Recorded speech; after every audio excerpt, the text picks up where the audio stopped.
Doctor B R Ambedkar ಅವರು ಬರೆದಿರುವ ಸಂವಿಧಾನಕ್ಕೆ ಸದಸ್ಯರು ದೊಡ್ಡ ಅವಮಾನ ಮಾಡಿದ್ದಾರೆ.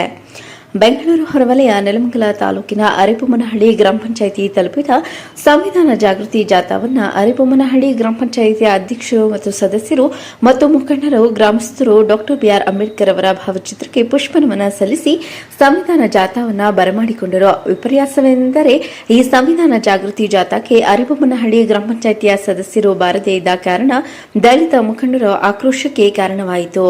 ನಂತರ ಮಾಧ್ಯಮದ ಜೊತೆ ಮಾತನಾಡಿದ ಅರೆಬೊಮ್ಮನಹಳ್ಳಿ ಗ್ರಾಮ ಪಂಚಾಯಿತಿ ಸದಸ್ಯರಾದ ರವಿ ಅವರು ಡಾಕ್ಟರ್ ಬಿಆರ್ ಅಂಬೇಡ್ಕರ್ ಅವರು ಬರೆದಿರುವ ಸಂವಿಧಾನಕ್ಕೆ ಇವತ್ತು ಅರೆಬೊಮ್ಮನಹಳ್ಳಿ ಗ್ರಾಮ ಪಂಚಾಯಿತಿಯ ಸದಸ್ಯರುಗಳು ದೊಡ್ಡ ಅವಮಾನ ಮಾಡಿದ್ದಾರೆ. ಏಕೆಂದರೆ ಅರೆಬೊಮ್ಮನಹಳ್ಳಿ ಗ್ರಾಮ ಪಂಚಾಯಿತಿಯ ಅಧ್ಯಕ್ಷರು ಸಹ ದಲಿತರು. ಅಂಬೇಡ್ಕರ್ ಅವರು ಬರೆದಿರುವ ಸಂವಿಧಾನದಿಂದ ಇವತ್ತು ಇವರು ಸದಸ್ಯರಾಗಿದ್ದಾರೆ.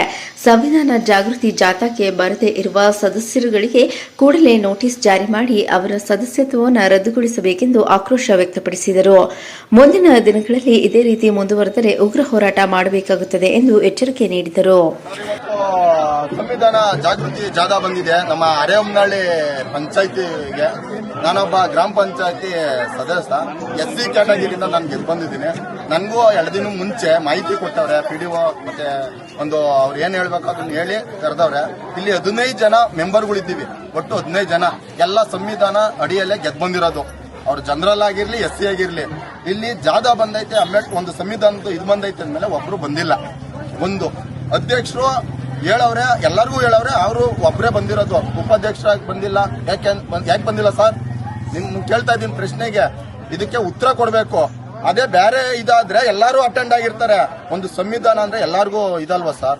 ಒಬ್ರು ಬಂದಿಲ್ಲ ಸರ್. ಅದಕ್ಕೆ ನಾನು ಮೇಡಮ್ ಅವರು, ನಮ್ಮ ಸಮಾಜ ಇಲಾಖೆ ಮೇಡಮ್ ಅವರು ಬಂದಿದ್ದಾರೆ, ಅವ್ರ ಮುಖಾಂತರ ಹೇಳ್ತಾ ಇದ್ದೀನಿ, ಎಲ್ಲಾರ್ದು ಸದಸ್ಯತ್ವ ವಜಾ ಮಾಡಿ ಸರ್ಕಾರ ಗಮನಕ್ಕೆ ತನ್ನಿ. ಅವ್ರು ಹೇಗೆ ಆಗಿರ್ಲಿ, ನಾನಾಗಿರ್ಲಿ, ಇನ್ನೊಬ್ಬರಾಗಿರ್ಲಿ, ಇನ್ನೊಂದ್ಸಲಿ ಇನ್ನೊಂದಕ್ಕೆ ಹೋದಾಗ ಇದು ಮತ್ತೆ ಎಲ್ಲೂ ಇದು ಬರಬಾರ್ದು ಸರ್. ಇವತ್ತು ನಾವು ಧಿಕ್ಕಾರಕ್ಕೆ ಹೋಗೋಣ ಅನ್ಕೊಂಡು ಅವಮಾನ ಆಗೈತೆ. ಇನ್ನೊಂದು ನಾವೇನಾದ್ರು ಇವತ್ತು ಧಿಕ್ಕಾರಕ್ಕೆ ಹೋಗ್ರೆ ನಮ್ಗೆ ಅವಮಾನ, ಅವ್ರಿಗೆಲ್ಲ ಅವಮಾನ, ನಮ್ಗೆ ಅವಮಾನ. ಅದರಿಂದ ನಾವು ಕೂಗ್ತಾ ಇಲ್ಲ. ಮೇಡಮ್ ಅವ್ರಿಗೆ ಹೇಳಿದೀವಿ, ಸರ್ಕಾರ ಗಮನಕ್ಕೆ ತರ್ತಾರೋ ಇಲ್ಲ ವಜಾ ಮಾಡಿಸ್ತಾರೋ ಅವ್ರಿಗೆ ಬಿಟ್ಟಿತ್ತು. ಇದೇನಾದ್ರು ಮುಂದಿನ ದಿವಸ ಆಗ್ಲಿಲ್ಲ ಅಂದ್ರೆ ಮುಂದಿನ ಹೋರಾಟ ಮಾಡ್ಬೇಕಂತ ಸರ್. ಇದು ಎಚ್ಚರಿಕೆ ಕೊಡ್ತಾ ಇದೀವಿ ನಾವು. ಹೌದು, SC ಮಿಸಲ್ ಆಗಿರೋದ್ರಿಂದ ಅವ್ರಿಗೆ ಒಂಥರ SC ಇರೋದ್ರೆ ಹೋಸಲಿ ಇವರೇ 6 ತಿಂಗಳು ಮುಂಚೆ ನ್ಯೂಸ್ ಆಗೆಲ್ಲ ನೋಡಿದೀರ ನೀವು. ಒಬ್ರು ಜನರಲ್ ಸಾಮಾನ್ಯದವರು SC ಸೀಟಲ್ಲಿ ಕುಂತ್ಕೊಂಬಾರ್ದು ಅಂದ್ಬಿಟ್ಟು ಸ್ಥಾನಮಾನಕ್ಕೆ ಬೇಕು. ಇದಕ್ಕೆಲ್ಲ ಬೇಡವಾ ಸರ್? ಅವ್ರಿಗೆ ಸಂವಿಧಾನಕ್ಕೆ ಬೇಡವಾ? ಅದೇ ಅವಾಗ ನಾವು ಗಲಾಟೆ ಮಾಡಿದಾಗ ಇವ್ರು ಹುಷಾರಿಲ್ದಾಗ ಹೋಗಿ ಎಲ್ಲ ಬರ್ಸ್ಕೊಂಡ್ಬಂದ್ಬಿಟ್ಟಿದ್ರು. ತಿರ್ಗಾ ಅವ್ರಿಗೆ ಅರ್ಥ ಆಯ್ತು, ನಾನು ಮೋಸ ಮಾಡ್ತಾ ಇದ್ದೀನಿ, ಸಂವಿಧಾನಕ್ಕಿಂತ ಅಂಬೇಡ್ಕರ್ಗೆ ಮೋಸ ಮಾಡ್ತಾ ಇದ್ದೀನಿ ಅಂತ ಅರ್ಥ ಮಾಡ್ಕೊಂಡು ಸುಮ್ಮನಾದ್ರು.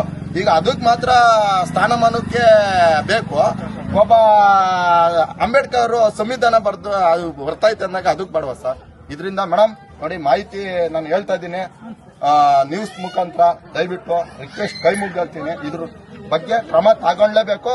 ಮುಂದೆ ಯಾರಿಗೂ ಈ ತರ ಅವಮಾನ ಆಗ್ಬಾರ್ದು ಮೇಡಮ್. ಅದ್ರಲ್ಲೂ ಯಾರಿಗೇನ ಅವಮಾನ ಆಗ್ಲಿ, ಸಂವಿಧಾನಕ್ಕೆ ಅವಮಾನ ಆದ್ರೆ ನನ್ನ ತಾಯಿ ಎಷ್ಟೋ, ನನ್ನ ಮನೆ ದೇವ್ರ ಎಷ್ಟೋ, ನನಗೆ ಅದೇ ಅಷ್ಟು ಮೇಡಮ್. ಮೊಹಮ್ಮದ್ ಅಲೀಂ, ಚಾಮುಂಡಿ ನ್ಯೂಸ್, ನೆಲಮಂಗಲ.